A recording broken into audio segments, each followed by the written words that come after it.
Hello, welcome to my YouTube channel. My name is FrancisP, and I'm a personal development recovery coach based outside of Philadelphia, Pennsylvania. And today I'm back with another video, and this one is on managing burnout. And I come up with different ideas for the concepts or the topics in my videos, and this one kind of seemed appropriate because recently I was experiencing a bit of like physical or just, nervous system, just taxation level of burnout, right?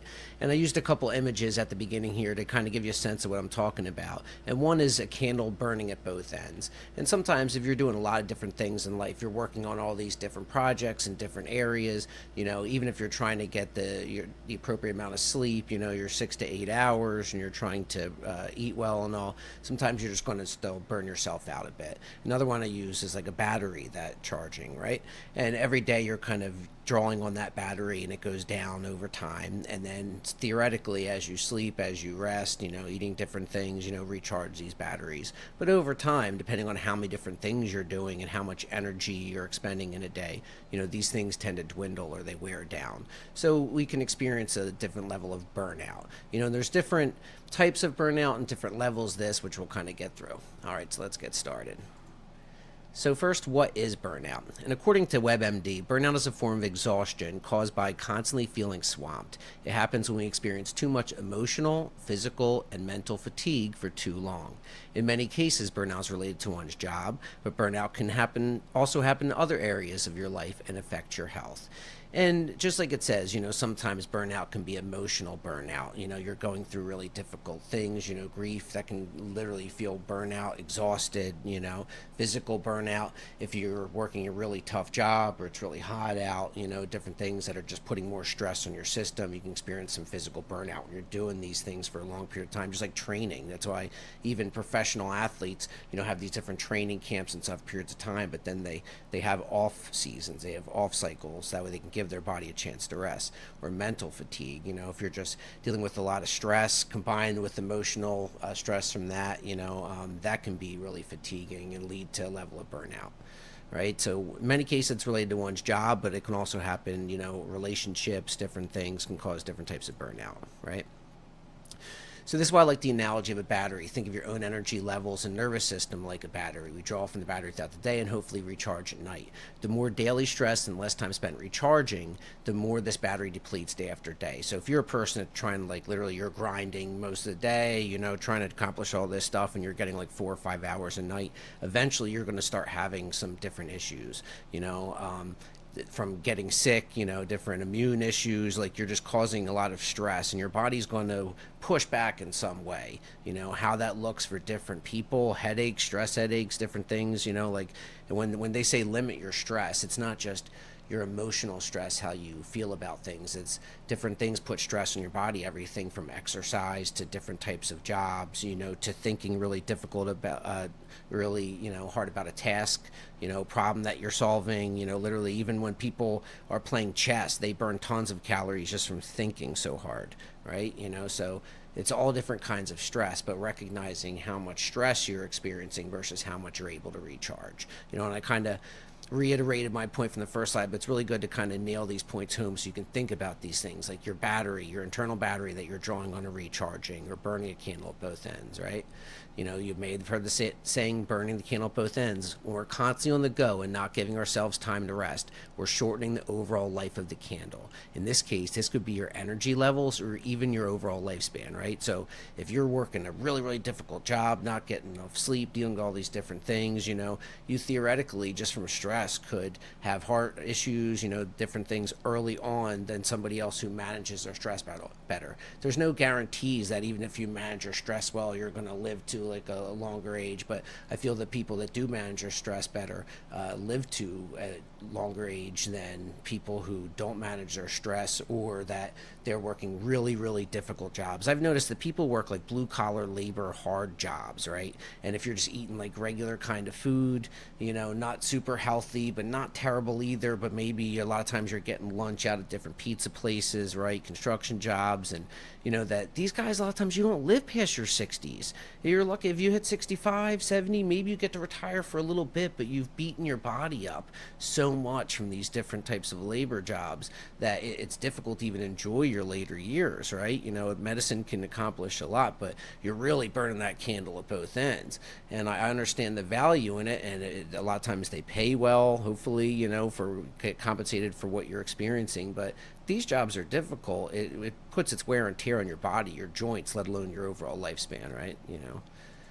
Not to say, you know, I still think people should work these jobs, but recognize then maybe you need an extra level of rest, you know, not to, if I'm working a really difficult labor job, maybe I don't need to go push it at the gym, you know, maybe I don't need to go do different things that are going to stress myself out, but give myself more, you know, time to recharge. So it's important to have a healthy practice of self-care to help recharge your batteries.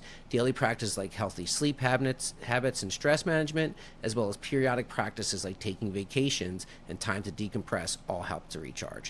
Same thing, both like the daily time that you rest as well as like taking vacations. And a lot of times, a lot of people don't take their vacation time. I'm horrible at taking vacation. I mean, I love what I do, I love my job, but still I've noticed that if I don't take enough vacation time, if I don't really use it, that I can experience a level of burnout just from that go, go, go all the time.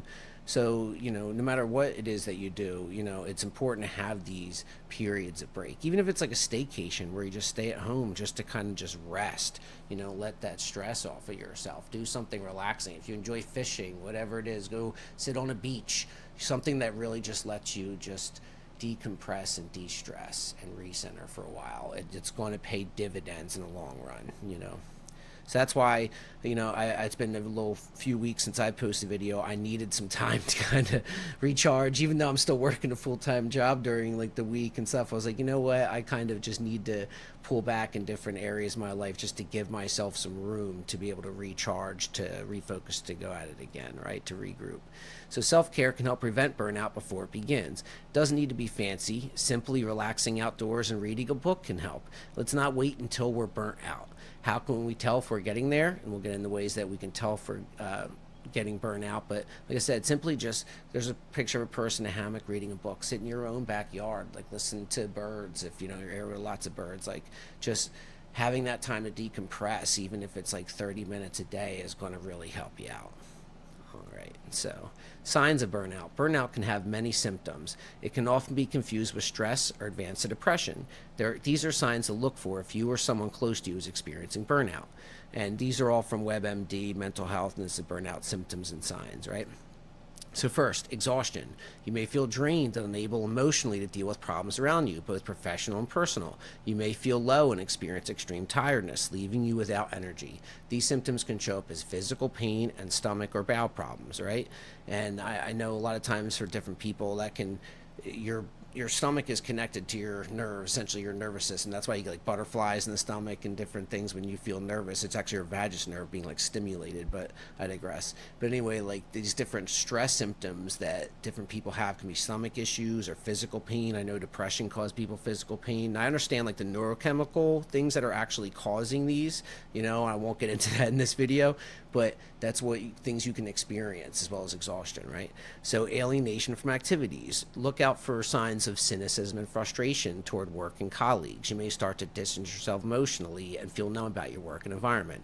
And to put it more simply, maybe you're just more cranky or more irritable, right? Just about your work, you just not feeling enthused, or maybe it's at home, you know, you're just like, oh, I gotta clean again, the house is a mess, I'm tired, you know, like that feeling, that's like burnout, right? And I know especially for parents that you're working a job and trying to cook and, you know, do all these different things for kids, get them to bed, get them bathed, and you're doing this day after day after day, that over time you're going to experience a level of burnout. And maybe even when you go on a vacation, it's like herding cats with kids, you know, but maybe you can have people that, you know, watch them for a few days or even a day, just give yourself a break, or learn how to have like a period of time during the day where the kids are, you know, occupying themselves, and that you can have a moment to de-stress, theoretically, right?